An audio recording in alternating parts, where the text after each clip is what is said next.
Welcome back, folks, to episode 17 of the Running Man Self-Regulation Skills and Self-Improvement Project podcast with your host, me, Dr. Armando Dominguez, health psychologist, PhD in health psychology, and also a licensed professional counselor and an adjunct professor at a local community college. So, our topic today is going to be on categorical thinking and judgment, and what we'll call self-confirming, self-affirming bias, and how we degrade our bestest of all thinking, our rationale and reasoning under stress in the direction of categorical thinking. And judgments based on that very categorical thinking, where we may put people in what we would call an understanding of them, or what we would call putting people in a box. And when we discuss things with people, often we have a self-confirming bias going on that's underlying, especially if we're trying to get somebody to understand or believe what we're saying, or to create a sense of influence that they may go along, or maybe even have them at least entertain the idea of the possibility that we're somehow correct, or that we have something useful. And this is natural. This is a very normal thing. Now, things can get exaggerated and become manipulative, and we're not going to necessarily just discuss that, but we will be discussing kind of the continuum of how stress impacts how we not only reason and are open-minded, generally speaking, flexible in response when we're dealing with our day-to-day lives, but also when stress goes up, how we start to degrade into a more categorical, more binary, black and white, up, down, concrete way of thinking. And the two working terms here are going to be noun and verb. We're not going through an English class here, but these things are particularly critical in understanding not only how we speak, but also how we may encourage beliefs, both healthy and unhealthy, in others.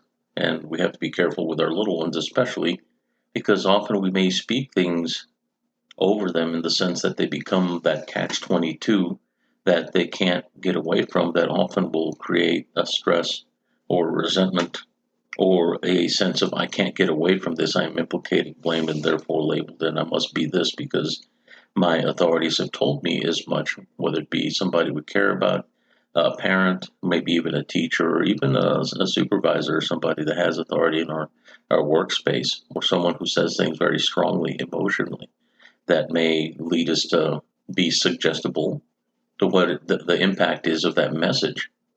And it may have long-term effects. So without further delay, categorical thinking. What is this? Well, one of the first things is that it's not a bad thing. And I will say that because we categorically relate to things sometimes by putting things in order of they belong in this group or that. Whenever we have shoes, for instance, and we put all the little shoes in this box and all the big shoes in that box, we are by default categorizing, and those things are okay. But whenever we're interacting with folks and we categorize them based on what we assume them to be, or if we assume that there are certain characteristics or traits that we have noted that are kind of steady and not necessarily trending, but rather continuous over time, then we realize that these may be character traits. Maybe in some cases, some would say a defect, and that's rather unkind, but could be that. But also, we have to determine, where am I going to put that to make sense in my world, my own mental world, inside my own narrative, and how I make sense of what I call my life. So when we are working with somebody, or when we live with somebody, we have these running assumptions of things because we're efficient by nature. We don't want to waste time in going into deep thought about every little thing, especially if it's something that continues to recur in our environment. And that's only natural. And of course, we don't want to lose time because that is our most precious of all resources that we have. And what do I do whenever I interact with somebody? Often, at the biological level, most of what this podcast has been discussing has been touching on the more subtle things that are often soft skills. Sometimes are Um, what are referred to as the interactive qualities that we use as a skill, so to speak, whenever we're talking with people and interpreting things and making sense of and finding out how to deliver a better message and how to receive a better message. And those are all good and well. But what we're going to do is get into the nuts and bolts, two of them, noun and verb, of how it is that often we speak that sometimes can generate a belief, an influence, and also create maybe something that could be a negative bind or a catch 22. Especially in our little ones, we have to be careful how we speak because we don't want to put them in a position where they're being spoken things in absolutes whenever they're very concrete minded and not giving them the tools later to realize why the information was given to them in the way that they were. So, noun. Whenever we speak of a noun, essentially that's an object thing. But often, whenever we speak to somebody or about somebody and we categorize them, often we will label and name them. And the noun is where we're talking about it being more so an identification. So, an example would be if I have two friends and both of them like running, but one of them I describe as running or gone running, that's verb. Their action is what it is that they're doing. But my other friend, I call them a runner because they like running. They're a runner, a runner. I have archetyped them. I have labeled them. I have named them, but I've also given them an identity. And there is an assumed sense of knowing or nature that goes with that that gives me, as the labeler namer, a sense of leverage by being able to speak of them with a sense of authority because there's an assumed sense of knowing that goes with being able to tell somebody that this person is a runner. Well, question, how would I know? Well, I know them, they're my friend, and they enjoy running and they do marathons and 5Ks. Okay, so that's a backup. That's somebody that might have some information, but what if it's somebody that very quickly categorizes based on what things look like on the surface, and it may not be particularly correct? This is part of the leveraging of the noun, the naming, the archetyping, and also the categorically assigning of somebody by virtue of the way we speak of them versus somebody that enjoys running. This person is a runner. There's a difference not only in the feel of it, but also how we represent it in our mind. The next part is the verb, the part of my first friend that goes running. I did not describe them as a runner, but yet there's not an identity associated with that, so therefore there's not a concreteness to my description of them. It's more so what they do versus who they are. Now, this is not really splitting hairs, but rather we're making a point of determining how careful am I when I speak and how flippantly do I say things sometimes, not caring because it's just language or just words, and words are cheap anyway, which is a very dangerous assumption, by the way, and I say that with a great deal of care and disdain when I have to say things like that. But often things are in the realm of the speaker, leverage, influence, and power whenever you're trying to create an influence or a change with somebody that maybe you're interacting with. So, why are these two details, noun and verb, so important to categorical thinking? One is that whenever we have stress, heart rate elevation, blood flow leaving the front part of our brain, and we have marginalized capacity to have the best of our cognition working, and our IQ is limited because of the blood flow being sent to our muscles, then I have less to think with and reason with, which means if I really try to think deeply, that means I'm going to get frustrated by default. I don't have the resident blood flow carrying the blood sugar to do what we call the think or thinking process in that moment. So we may be more apt to be efficient and to adopt an expedient or what we would call an assumption. That cognitive overlay that we use that was thought by someone else, that pre-thought think that we use to make sense of stuff just so we can get from here to there and not waste any unnecessary energy. if you get the feel of what I'm saying, you're understanding that there's a bit of invalidation of the individual, and that means that we value them less somehow. Not that we don't care, but sometimes whenever we speak, we don't speak carefully. Carefully, not in the sense of not wanting to hurt somebody, but rather full of care in the sense that we recognize and validate the human being whom we just labeled. So,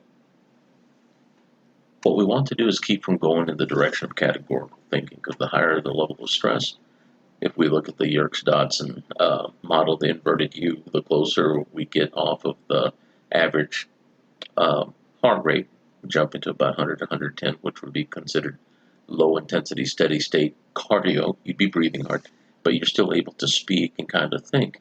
We have some limitation there to be able to do really higher reasoning. Some, it's marginal, but you start getting past that into the 140 beat range to about the 160 beat range, where we're at about 70 to 80% of our cardiovascular capacity whenever we're under load exercising, this sort of thing. There's when we start seeing some simplification of thought where it's really obvious, and there's a delay in our ability to engage the thinker. Not that the thinking isn't there. It is. It just takes a whole lot more effort. And whenever you start to redline and get into where we get closer to that 200 beats a minute, or wherever somebody may be physically compromised due to illness, injury, chronic pain, and their heart rate jumps to that, we're starting to see things that resemble anxiety and panic. Things get overly simplified, and we're so far into the categorical thinking that we get into the approach avoid mode. We start seeing things as friend or foe, threat or non-threat. Do I run or do I fight? And if my vision starts to narrow to where I start seeing closer to what would be the end of a coffee can in front of my face, that tunnel vision quality, then I start having to pan left and right to take in my environment because I can't see as well to my periphery now. That's a default setting once again. And during this time, what do you think our thinking resembles?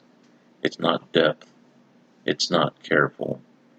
It's very simplistic. And it's how can I get out of here and not become much more self-centric? I'm no longer considering, am I hurting somebody's feelings when I say something? I may be getting rather verbose and loud, monosyllabic, and maybe even a little insulting and cursing because of the distress on it. I'm no longer engaging and interacting.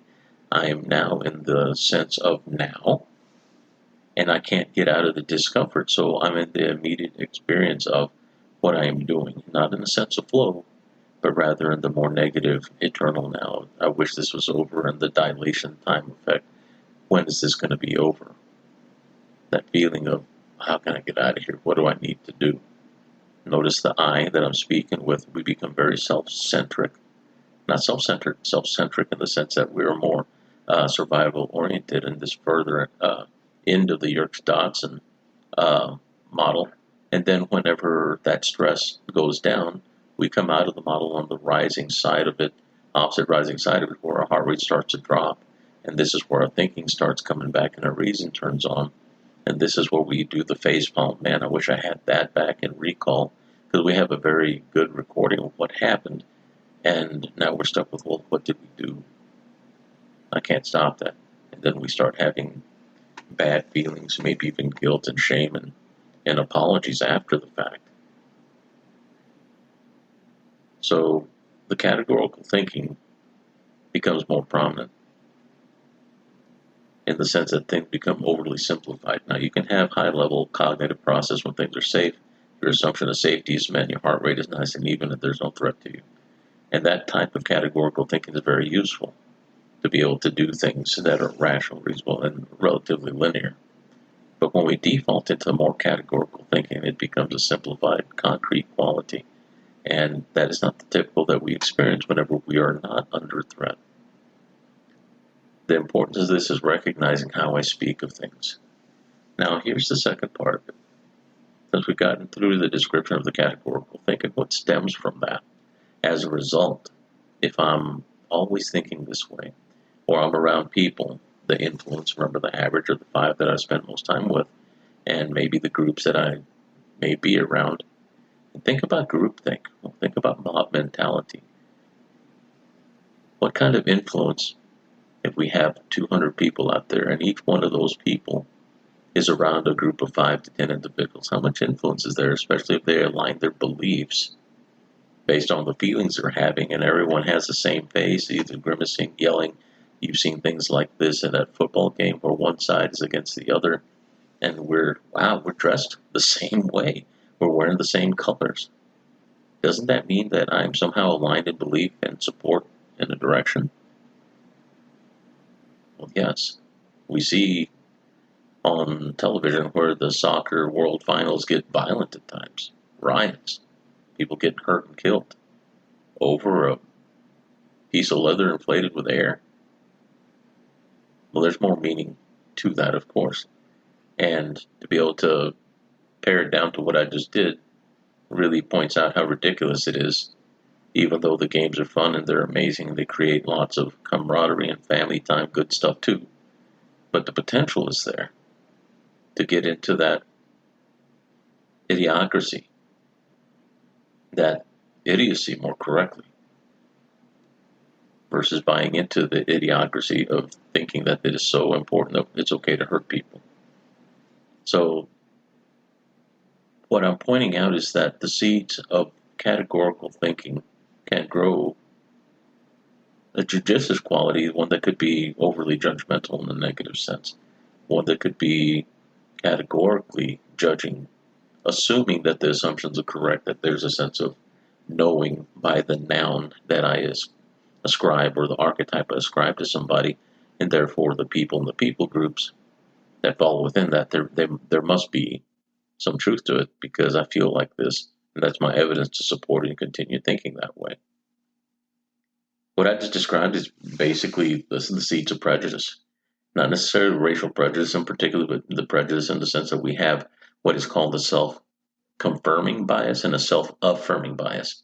I'm affirming what I am doing by feeling a certain way about it, but I'm confirming it because I'm also finding and seeking evidence, those that are around me, the 5 that I'm supposedly the average of, or maybe in the group or the stadium in which I am being a fan, is plenty of evidence, and it's very strong and it's immediate, it's concrete, and I can feel it right now, so it feels rather evidentiary.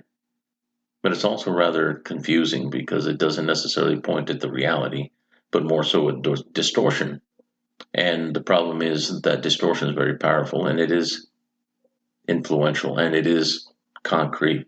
So it can definitely shape beliefs when we're suggestible. So if we're under stress, eustress, I'm enjoying this, having hot dogs and yelling and cheering and listening to music and doing the I belong to this huge crowd thing. There's an acceptance quality. That means my suggestibility's gone up. And what is the environment suggesting to me? What has it suggested to me? Wearing these colors, belonging in this group, I somehow belong. But as soon as everybody goes home and gets in their vehicles and drives their separate way to their different homes, that's no longer the case. You somehow have these memories of and some good feelings and recalls, and that's okay. But you're not going to go over to some stranger's house and have dinner with them or go and hang out with them thereafter just simply because you wore the same colors. There are probably some people there that do not have the same political affiliation, nor have the same likes, or maybe character-wise, y'all just don't click. So notice I just spoke about the things that aren't assumed as a result of belonging to that group. The human dynamics, the details. And we got to be willing to cut through the veneer of social interaction, and that is a big social thing. I certainly like the idea of organized sports and the fact that they teach good ethic, moral, and group dynamics, also communication, accountability, and responsibility to others versus just the individual self if you're playing. But also, there's a dark side to it, and that's the part that I'm talking about. Whenever we become categorically defaulted in the way you think, in the way you reason as a result of stress. This doesn't just happen in big events, it also happens in our day-to-day interactions. How we relate with people, how we speak with each other, how we do business, and whether or not we approach somebody that may need directions. So it's a huge influence. And whenever we do categorically think whenever things are safe, it's okay. It's a useful tool.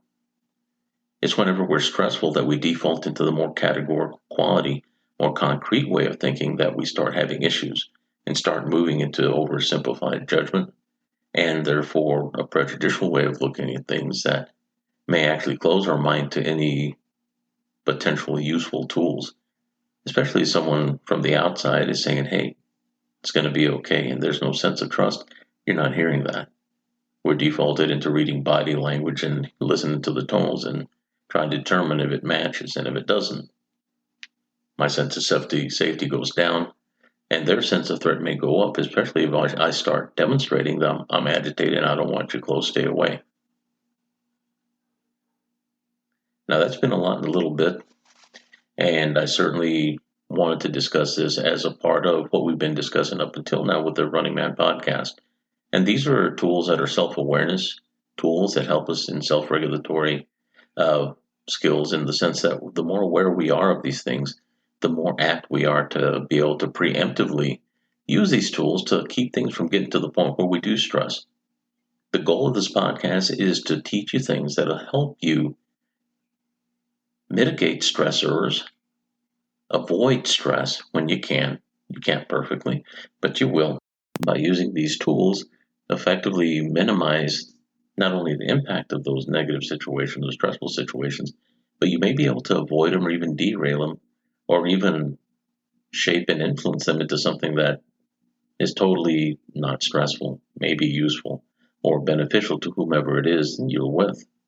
Somebody could be family, friend, husband, wife, loved one, co-worker, and not necessarily have to go through unnecessary stress, upset.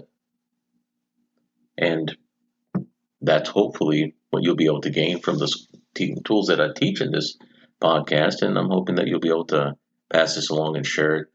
And I hope you follow and use these tools. And if you have any commentary for me, please contact me and leave it at runningmangetskillsproject@gmail.com. And if there's something you'd like to hear me discuss on this podcast, I'm happy to assist with that. And I certainly have enjoyed talking to y'all. And we'll catch y'all on the next podcast, and walk well.